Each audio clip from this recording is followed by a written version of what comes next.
आखिर मुग़ल ख़ानदान के साथ ऐसा दर्दनाक सलूक हुकूमत ने क्यों किया गया?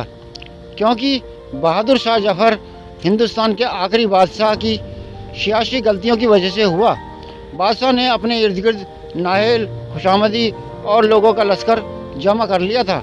यह लोग बादशाह की आँख भी थे और उसके कान नाक भी और ज़मीर भी।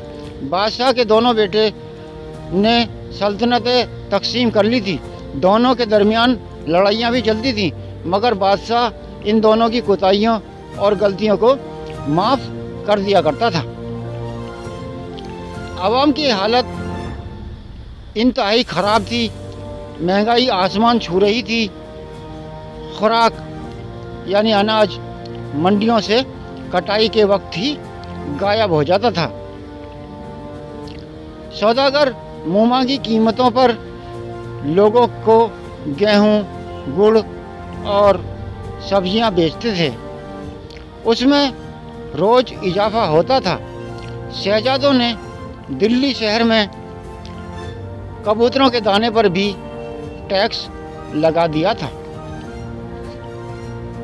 तवायफों की कमाई तक का हिस्सा शहजादों की जेब में चला जाता था। शाही खानदान के लोग अगर कत्ल भी कर देते तो उनसे कोई कुछ नहीं कहने वाला। रियासत शाही दरबार के हाथ से निकल चुकी थी। नवाब, सूबेदार और सुल्तान आज़ाद हो चुके थे। यह मुग़ल सल्तनत को मानने तक से इनकार कर देते थे। आवाम बादशाह और उसके ख़ानदान से बेदार हो चुके थे। यह गलियों और बाज़ारों में बादशाह को बुरा भला कहते थे। सिपाही चुपचाप इनके पास से गुजर जाते थे, जब कि अंग्रेज़ मजबूत होते जा रहे थे।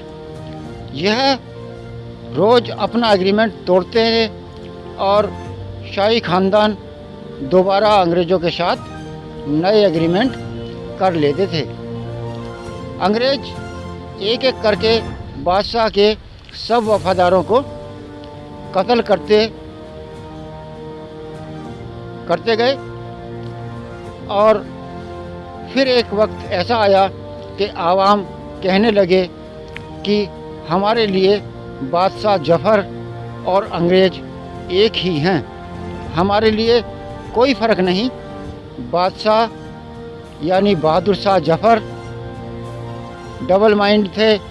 वह अंग्रेज़ों से लड़ना भी चाहते थे और अपनी शाही मुद्दत भी पूरी करना चाहते थे, लेकिन इसका नतीजा वही निकला जो डबल माइंड होकर लड़ने वाली जंगों का होता है।